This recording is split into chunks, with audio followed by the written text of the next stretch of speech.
Here is a complete interview of one of the successful candidates for the civil services. Now, Mr. Javed Usmani. Yes, sir. You have a rather surprising record. Excellent from intermediate onwards. Thank you, sir. And, no, all around, sir. No, sorry. High school, intermediate, BSc. But then after doing physics, chemistry and mathematics, he branched off to management. Yes, sir. He didn't think of continuing in physics or chemistry or mathematics, one of the sciences. I thought so, but at that point in time I thought that MBA would be better. I see. Because after BSc, Yes. I thought of two alternatives insofar as job is concerned. The IAS and the private sector management. And since my age was not enough to make me eligible for the IAS, I had to wait for 3 years anyway at that time. So I thought that I'll go through both the alternatives, that is do my MBA, work in the private sector, and then appear at the IAS. Now you did join the private sector. I did think, sir, of doing research in physics for some time, but after that I dropped that idea, and then I had two alternatives in front of me, either appearing for the IAS examination or going in for a management career in the private sector. Since I could not have been eligible in terms of age for appearing at the examination for 3 more years, I thought I might as well do MBA, see what the private sector is like, and later appear at the IAS. I see. Now you have worked in Madura courts Yes, for sir. some time as management trainee. Now they must have paid you more than they are likely to get in government for several years now. Well, that's true, sir.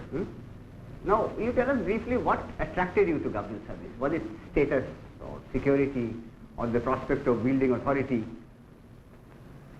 Well, sir, I preferred the job that I would be doing in the IAS, if I'm selected, to the job that I was doing in Madura courts for 2 reasons primarily. Number one, I personally feel that the IAS offers a lot of variety.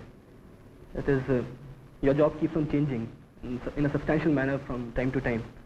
While in the private sector, I was in the marketing division of Madura courts, and I would have been a marketing man all my life, which might have got a little boring towards the end. I see.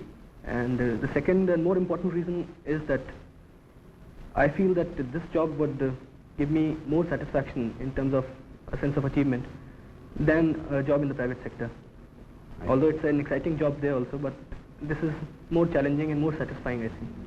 Now, Mr. Usmani, in our country we have a mixed economy. Yes, sir. Now, would you tell us what you understand by mixed economy? So, mixed economy is one in which, as a matter of policy, both the public and the private sector are allowed to exist side by side, complementing each other.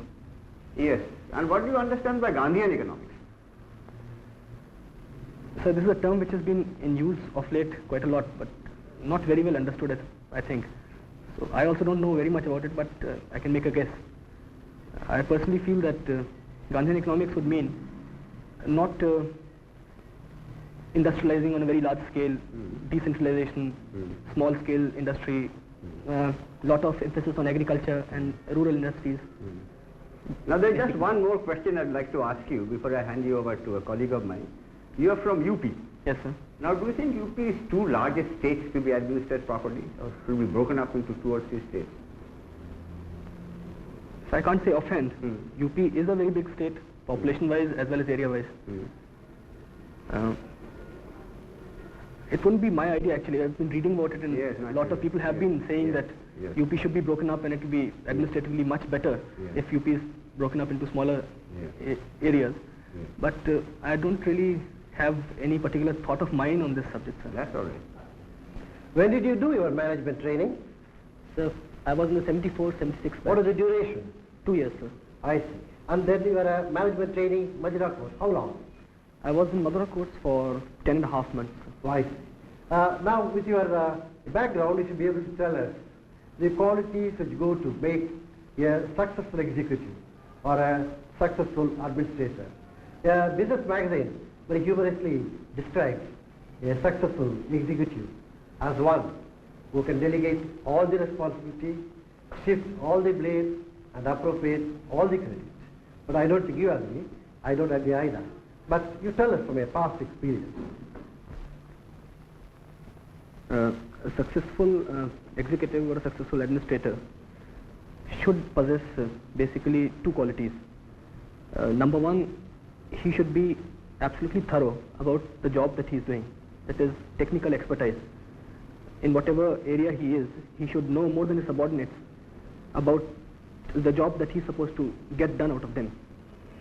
And secondly, I think he should be very good in human relations, that is in establishing a good working relationship with his subordinates and his superiors and his peers. These two qualities, I think, are the essential qualities of a successful executive. What about leadership? Leadership, I think, is a specific quality which comes in that human relations aspect.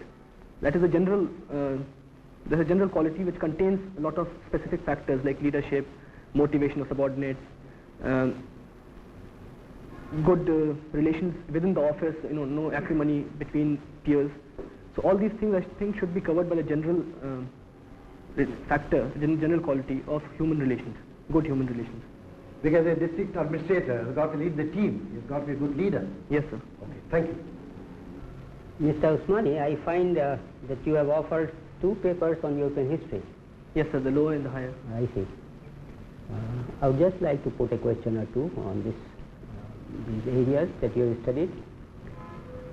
What would have been the consequences of a decision to open the second front not on Normandy beach but in Southeast Europe, in the Balkan area somewhere there? If during the Second World War, you see. If the second front had been opened in the south of Europe, that is in the Balkans, then the Americans and the British armies would have been able to come across all these countries. Mr. Usmani, I'll take you up from one of the answers you gave to my colleague. Yes, ma'am. You said international law started with the Crimean War and came to be respected after the Crimean War. Can you explain that? Prior to the Crimean War, the character of international law was primarily as a law between Christian nations. It was only after the Crimean War that Turkey was included in the family of nations, and being a non-Christian country, the character of international law became really international after that. What would you say is the position of international law today? Can you please elaborate this question? You see, because the general impression is that international law is not respected by the different nations of the world. The question that you're asking is primarily that whether international law is a law at all, or does it have any validity in the contemporary world?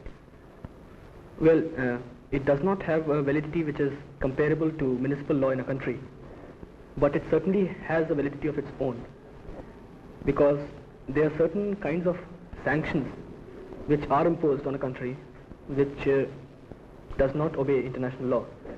For instance, the first and the most important sanction is that of the United Nations. Mr. Usmani, although your first preference is the administrative service, I'm sure that you take some interest in international affairs. Yes, I do, sir. What kind of reading do you do? Nothing in particular, country? but I've been reading the Time, for instance.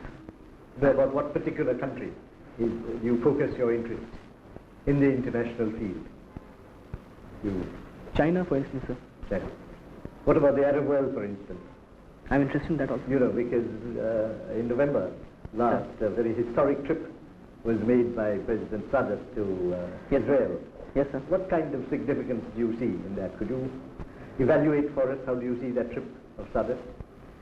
So by making the trip, Sadat, in a way, gave de facto recognition to Israel. Not de jure, but de facto recognized that Israel is a country which exists. Till then, the Arab world has had more or less negated the existence of Israel. They had not been willing to accept that Israel exists. So that is the significance of it. But it has caused a lot of hostility in the rest of the Arab world. Do you think he'd be able to pull it off, so to speak? You know, a lot of countries like Saudi Arabia Yes, sir. and Jordan, Syria. helping him, Syria. So You don't think it's too much of a risk? Sir, I think personally that Sadat is looking after the interest of Egypt more than the interest of the Arab world. That is, he is going away from the course that Nasser had laid for Egypt Yes. as a leader of the Arab world. Yes. And by making this move, he has sort of taken a decision that Egyptian interest should also be taken into account. Javed, I see here that you studied for some time in Government Inter-College Bareilly. Yes, sir. I give you a small situation round about Bareilly. Yes, sir. Now, supposing you are living in a village between river Ramganga and Bareilly, and you have qualified for this interview. Sir. And you have planned to leave early in the morning, 3 o'clock, 3 a.m., to catch the train from Bareilly to reach here for this interview this morning by 10 o'clock. When you are getting ready, you see or you hear a lot of noise from the nearby Band over river Ramganga, which was in spate, and water is gushing towards your village. Your quick appreciation is that the village, which consists of kacha houses, population about 1,000, will be washed away. You are the eldest son of the village sarpanch. You have to plan your next plan of action, and I want to see your reaction